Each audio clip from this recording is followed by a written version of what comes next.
After gaining experience installing wooden floors in my car, I decided to install wooden flooring in an empty room at home as well. This room is prepared for my daughters when they come back to Taiwan, even though they haven't stayed here yet. Nonetheless, I still want to decorate the room. I like walking barefoot at home. The house originally had tiled floors, which feel cold and uncomfortable to walk on during winter, so I had wooden flooring installed in my room a long time ago.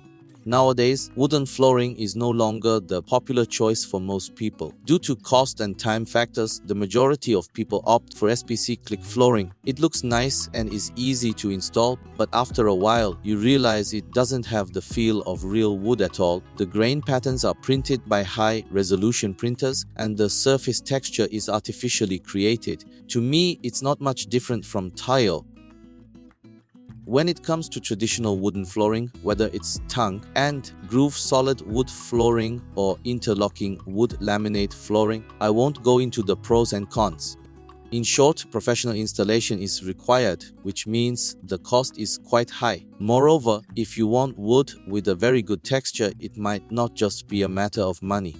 After much deliberation, I decided to create a floor in a simple way that doesn't require too much professional carpentry skill, reducing labor costs while still having the feel of solid wood flooring, just like the floor in my grandfather's house when I was a child. This is the reason for making the wooden floor this time.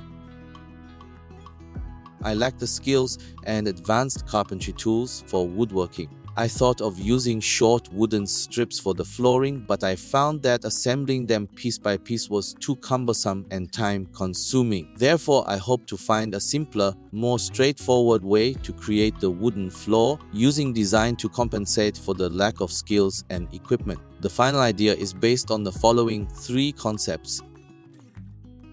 Referencing various designs, I drew inspiration from the wooden decks of yachts. These decks are composed of long planks of wood, eliminating the need for cutting and assembling. Moreover, cutting can compromise the wood fibers due to factors like moisture, temperature, and pressure.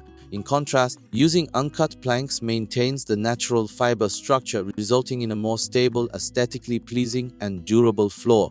Additionally, I aim to evoke a leisurely feeling akin to being on a yacht while spending time in the room.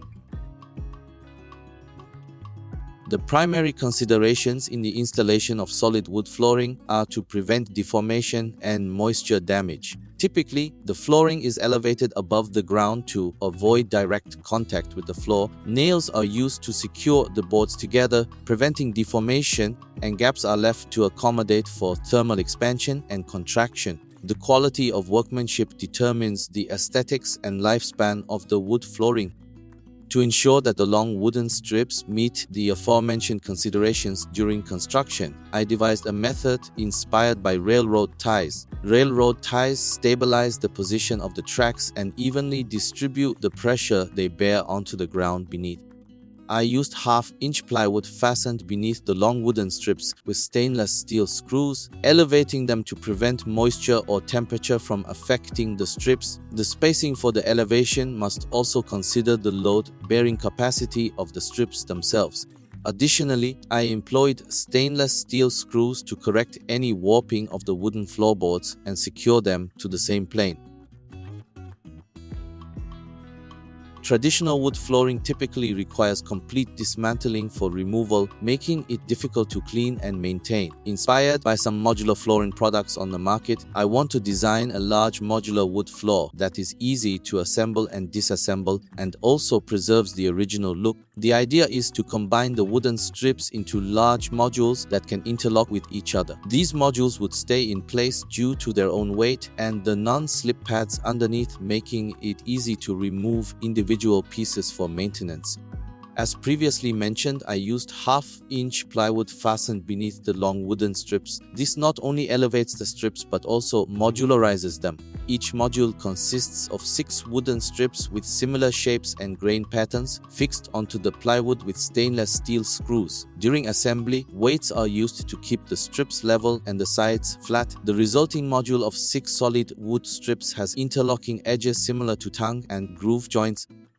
The weight of the modules keeps them flat and stable, while their design allows for easy disassembly, facilitating future repairs and maintenance.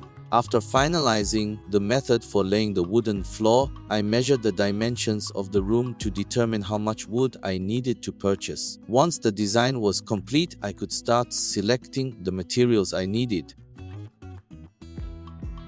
Before starting the construction, I first needed to purchase the necessary materials. I shopped online and bought about 50 strips of Malaysian hardwood for approximately $285. I also purchased dye and wood varnish, which cost around $10. Additionally, I spent about $32 on half-inch plywood and EPE foam. Once all the materials were purchased, I could begin the construction. This project turned out to be heavier than I imagined, perhaps due to my age. Since I don't have as much stamina, I plan to work on it in stages, gradually completing the tasks.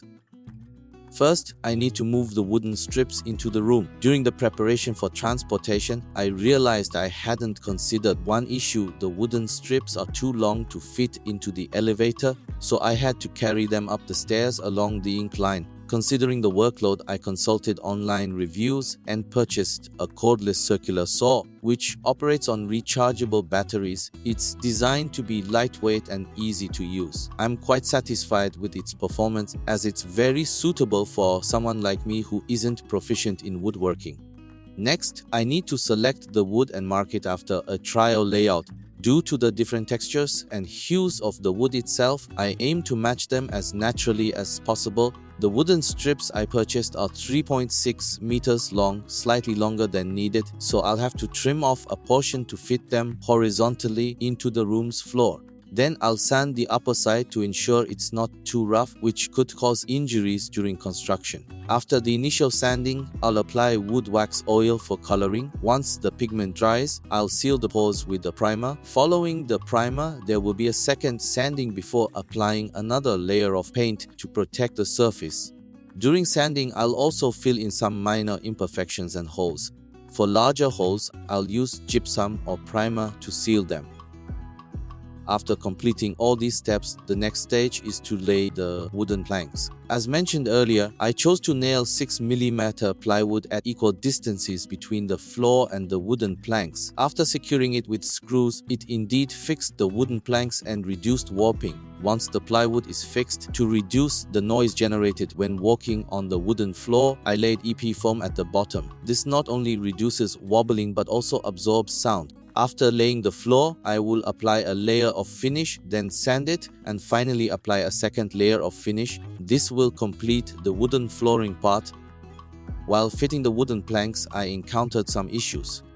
The original measurements were too exact, causing the planks to get stuck during installation. Therefore, I sawed off a bit from one end of the planks and re-sanded them, allowing them to fit in smoothly. However, my measurements were not precise when I sawed them shorter, resulting in gaps between some planks and the wall edges. To solve this, I covered the gaps with pebbles, which also serve as decoration. My wooden floor is not nailed to the ground but assembled in a seamless manner. This way, it can be easily dismantled for style changes or floor repairs in the future. During this project, I encountered many issues along the way, but I am still very satisfied with the results. Here are a few insights I'd like to share for your reference. For the sake of convenience in making the project, I overlooked the length of the wooden planks, which made transportation difficult and consumed a lot of time and effort. Fortunately, I was able to carry them upstairs by aligning with the angle of the staircase. Therefore, when purchasing materials, be sure to consider the transportation route. Even though wood is dry during cutting and transportation, it can still warp or crack due to humidity changes during transit. To prevent this, it's advisable to apply paint to the wood beforehand to seal its pores. For parts that have already warped, corrective methods can be used to restore their flatness.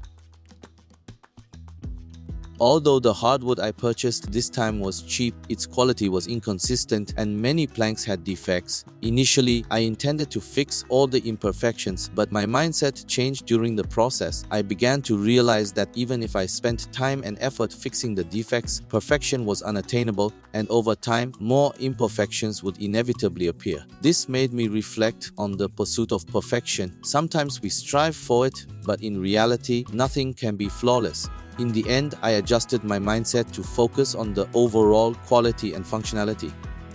During this project, because my youngest daughter told me she would be coming home for Christmas, I wanted to complete it before then. Although she couldn't come back due to unexpected circumstances, I still finished the project on time. Setting a deadline created pressure, which motivated me to execute the plan.